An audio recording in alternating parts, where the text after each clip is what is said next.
Y nuestro tema es simplemente la cena trascendental, porque verdaderamente esta fue una cena trascendental, trascendental muy importante ahí en Betania. Y esto ha sido llamado la cena reveladora. Y verdaderamente tiene que haber sido una revelación a los discípulos. Y eso fue así también conforme pasó el tiempo. Es una narrativa muy hermosa. Leemos a través de esta y entendemos estas cosas de forma factual y a veces podemos no darnos cuenta de cuán importante es. Entonces, este título es para ayudarnos a empezarnos a notar cuán importante fue esto, la cena trascendental. Y Juan avanza a los últimos días de Cristo en la tierra y este capítulo avanza y estamos a 2 meses después del capítulo anterior. Cristo ahora está camino a Jerusalén. Tenemos aquí los últimos días de su vida terrenal, antes de su crucifixión y ya después, de forma, en un momento dado, Él resucitó y subió al cielo. Él viene de Jericó, muy probablemente, a pesar de que no tenemos toda certeza de ello, pero si nosotros vemos esa narrativa y las narrativas de Mateo y Marcos de forma correcta, pues parece entonces que es muy probable que él venía de Jericó.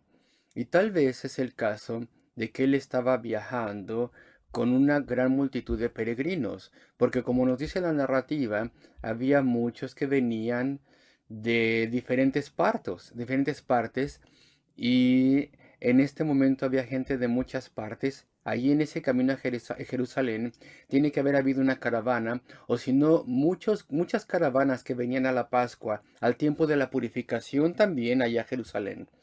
Y este era una de las fiestas solemnes obligatorias a los varones de la nación. Y no estoy queriendo decir que todos iban, pero sí muchos iban. Y en ese año en específico habría muchos más personas que antes, porque en la narrativa vemos que había una expectativa general de que Cristo estaría allí. Cristo que peligraba su vida, porque el Sanedrín había determinado que él sería arrestado y había determinado que sería ejecutado y que entonces la acusarían para poder matarle. Y en general la gente sabía estas cosas. La gente había escuchado todo eso y entonces venían para ver a Cristo y lo que él haría. Y muchos de ellos pensaban que sí era el Mesías, pero lo pensaban de forma errónea, porque pensaban, como decimos frecuentemente, como ustedes saben, ellos esperaban un Mesías político, alguien que de alguna forma levantaría un gran ejército y entonces doblegaría el yugo romano. Y las personas decían, ¿Cristo va a hacer esto? ¿Cristo va a dedicarse a estas cosas? Y ellos decían, bueno, sí, Él es el Mesías, pero los sacerdotes principales y los fariseos y los saduceos decían no. Y había mucha tensión. Y Cristo probablemente vino de Jericó entre una de esas caravanas, pero Él no se quedó con esa caravana todo el camino hasta el final, sino que de camino a Jerusalén faltaban 2 millas y Él entonces se apartó. Parece ser, según lo que vemos en la narrativa, se apartó con sus discípulos y fue a Betania.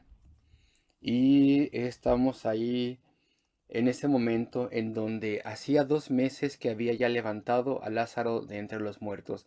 Y lo que pasó con Lázaro también había traído gran atención hacia él. Y es muy probable que diferentes personas, incluso fariseos y líderes de los judíos, habían viajado de Jerusalén a ese camino a Betania para poder ver a Lázaro resucitado de los muertos. Y muchos estaban completamente persuadidos. Incluso el grupo de líderes estaban persuadidos de que Cristo era el Mesías. Pero ahora Cristo está en Betania. Y dice, 6 días antes de la Pascua vino Jesús a Betania. Y entre tanto, los otros peregrinos siguieron avanzando a Jerusalén. Y probablemente fue allí que ahí todo el mundo supo, Cristo está de camino. Él estaba con nosotros durante un buen periodo de tiempo. Él está viniendo a Jerusalén. Y entonces eso hizo que la expectativa en Jerusalén al respecto de él creciera. Y entonces aquí nos vamos a enfocar más bien en Betania. Cristo llegó a Betania donde Lázaro había estado, el que había estado muerto, el que había resucitado de los muertos. Y allí le hicieron una cena. Y versículo 2 le hicieron allí una cena. Y si entendemos bien la narrativa, pues parece que la idea de hacer esa cena era con la familia de Marta y María y Lázaro. Lázaro había sido levantado de los muertos. Cristo tenía una relación especial con ellos. Él les conocía desde antes, lo vemos. Lo vemos en la narrativa de Mateo y de Marcos. Pero se nos dice en particular cuánto amaba a Lázaro y a Marta y a María. Y parece ser que con ese grupo de adultos, él pasó ocasiones especiales, muchas ocasiones especiales, y hablaban, eran creyentes, le amaban también y creían en él. Y vemos muestras de eso en el capítulo anterior. Y parece que esta cena fue organizada por ellos, tal vez, pero Juan no nos lo dice, pero se llevó a cabo en la casa de un hombre que se llamaba Simón el leproso. Y suponemos que esto significa que él había sido un leproso, y así como Lázaro fue resucitado de los muertos por Cristo, también así Simón el leproso había sido sanado por Cristo, suponemos nosotros. Pero bueno, tenemos suficiente sustancia aquí. Y bueno, estoy aquí adivinando un poco, pero creo que él tenía una casa más grande que la de Lázaro, y la de Marta y la de María. Entonces la cena se lleva a cabo ahí. Por lo menos había tal vez 15 personas, y es Cristo el Señor que estaba ahí también, que estaba sentado en la mesa, claro. Solamente los varones se sentaban en la mesa en aquellos entonces. Y bueno, agradecemos que eso no lo hacemos hoy en día, pero esa era la cultura de aquel entonces. Los hombres se sentaban en la mesa y las mujeres esperaban y preparaban las cosas y cuidaban a los niños. Pero allí en la mesa había por lo menos unos 15 varones. Cristo, los 12 discípulos, Lázaro y Simón el fariseo, el que estaba allí. Y el que estaba allí de acuerdo a Mateo y Marcos. Todos estaban allí. Y después pasa algo. Versículo 2. Y le hicieron allí una cena. Marta servía, y Lázaro era uno de ellos que se sentaba en la mesa con ellos. Y entonces María tomó una libra de perfume, y antes de avanzar, y podemos leer rápido este versículo y no darnos cuenta de la importancia, antes de avanzar quiero señalarles cuán cuidadosamente está la traducción inglesa. Vamos a ver cómo está también aquí en español, porque las palabras de enlace son muy importantes, muy importantes. Y dice ahí, y le hicieron allí una cena, honrando al Señor, y Marta servía. Y después leemos, en inglés dice, pero Lázaro, y en español en la Reina Valera del 60 dice, y. ¿Y por qué tenemos un pero en vez de un y en la Biblia inglesa? Bueno, pues muchas Biblias modernas siguen lo que está haciendo lo que trataron de hacer los traductores de la Biblia inglesa. Y lo voy a explicar. Y otras traducciones modernas más bien no se dan cuenta de lo que trataban de hacer los traductores de la King James, y entonces no utilizan estas palabras conectoras de la misma forma y simplemente dicen y Lázaro era uno de los que estaban aquí, como si fuera algo incidental, algo accidental, que estas tres personas mencionadas aquí tenían diferentes papeles y realizaron diferentes funciones. Y eso es lo que pasa con la Reina Valera del 60, tiene ese error. Sin embargo, la Biblia inglesa King James refleja cuidadosamente el griego. Ellos quieren que sepamos que hay una coordinación aquí. No es un accidente, no es todo algo incidental.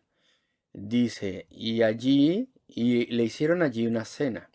El sujeto implícito es ellos, Marta servía, pero Lázaro, y este pero señala el hecho de que Lázaro estaba haciendo una cosa muy diferente a lo que hacía Marta.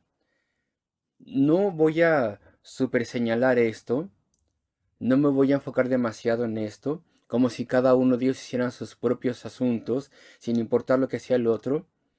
No, sino que este pero que tendría que aparecer, aparece solamente una vez en el inglés y simplemente es para mostrarnos que están haciendo cosas específicamente diferentes. Marta servía, pero Lázaro, él no estaba sirviendo, él hizo algo diferente, él se sentó a la mesa. Y después, aparte de eso, también ellos, María. Entonces María tomó una libra de perfume, no ellos, sino ella, María. Y algunas traducciones modernas dicen cosas muy extrañas. María, por tanto, tomó. Y en español es una cosa similar. Entonces María tomó. ¿Y por qué tenemos aquí, o no en español, pero en algunas traducciones modernas, por qué dicen por tanto? Ese por tanto está muy fuera de lugar. Sin embargo, en español tenemos, ok, y le hicieron una cena, voy a sustituir el y voy a decir, pero Lázaro, y entonces María. Hay una coordinación que tenemos que notar en el original. Cada uno ya se había puesto de acuerdo qué iban a hacer. Así es como ellos habían hecho, o sea, ese festín. Eso es lo que ellos habían planeado hacer. Ellos tenían conciencia de que María, por su lado, se iba a dedicar a servir y tal vez también iba a lavarle los pies a los huéspedes cuando vinieran y también les iba a dar refrigerios y tal vez también iba a organizar y preparar y servir. Y no se olviden que hay 15 personas en la mesa, aparte de aquellos que no vemos allí, de que no se narra de ellos aquí. Había muchas cosas que hacer y Marta se dedicó a servir y se humilló a sí misma, se hizo humilde a sí misma, sirvió, honró a Cristo y también a los discípulos que iban a atravesar tantas cosas después. Y Lázaro también iba a participar en la mesa y María iba a derramar este perfume de nardo puro sobre la cabeza de Cristo y aquí dice Juan dice pies y otros evangelios dice la cabeza, es decir, en todo el cuerpo. Entonces cada uno de ellos desempeña un papel diferente.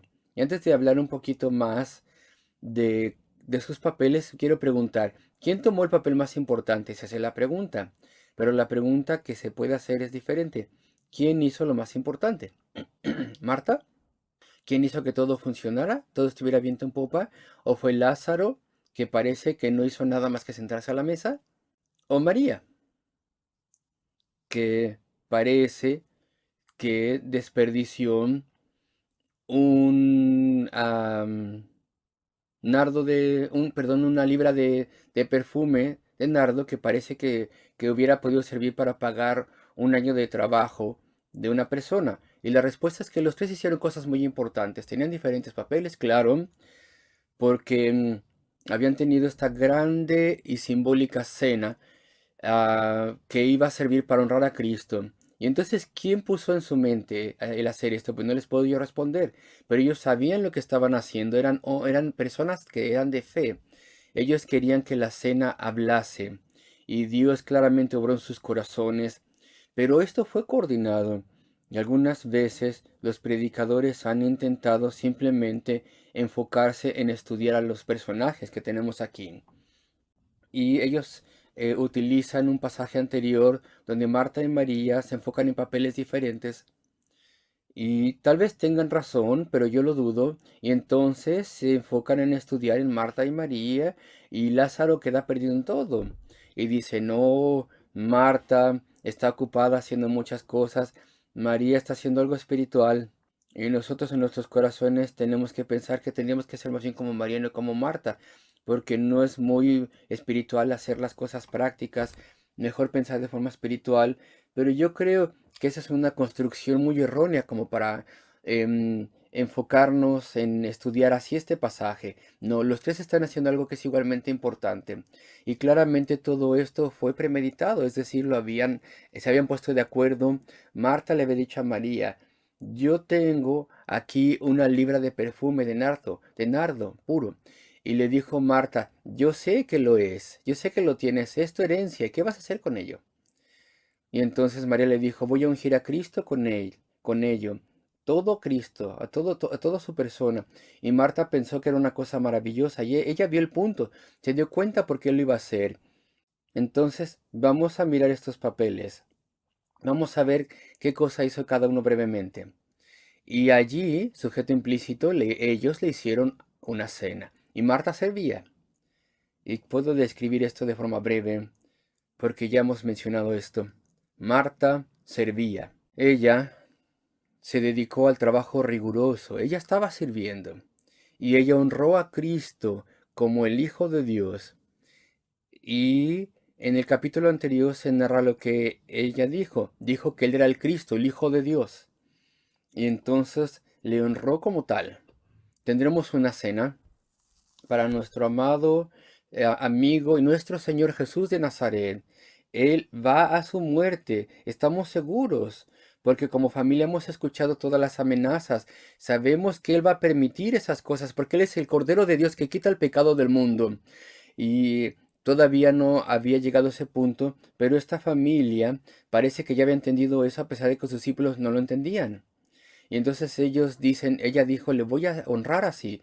Y Lázaro, si tú vas a testificar de él, y María, si tú vas a ungirle, entonces yo voy a hacer este trabajo, voy a honrarle, sirviéndole en la mesa. Y yo voy a honrar a los discípulos también. Ellos tienen tanto por hacer por él. Y ellos son los apóstoles del futuro. Van a testificar su muerte. Cada uno hará algo por él. Y Cristo, ante todo, será honrado, porque Él es mi Señor. Y Él es aquel en quien creo y a quien profeso. Profeso que Él es el Hijo del Dios vivo. Entonces ella le estaba sirviendo. Y lo que hicieron estos tres miembros de esta familia, al unísono, juntos, eso es una ilustración de nuestra adoración y compromiso. Y también ilustra su testimonio para Cristo o de Cristo. Había varias cosas aquí en el pasaje. Marta le servía como el Hijo de Dios y nosotros le servimos. Nosotros no solamente le adoramos, sino que le servimos.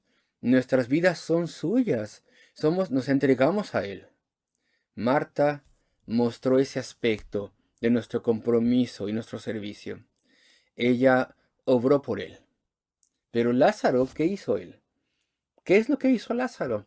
Bueno, pues él jugó un papel muy importante. A medida que tú reflexionas al respecto de ello, él testificó de él. De cierta forma, Lázaro tuvo la tarea más fácil de testificación imaginable, por lo pronto. No se olviden que él después iba a estar bajo sentencia de muerte o amenaza de muerte, más bien porque mucha gente le vino a ver, para ver a uno a quien Cristo había resucitado de los muertos. Y sin lugar a dudas, él habló de lo que le pasó. Y si yo puedo desviarme un momento, no creo que Lázaro sabía tanto de lo que le había pasado a él. Sabía que él había estado enfermo y podía describir lo que le había pasado, los síntomas que había tenido, o tal vez el desmayo terrible que sintió él, lo que ella ha sentido. Tal vez él podría describir hasta el momento en que murió, evidentemente, no más. Y esa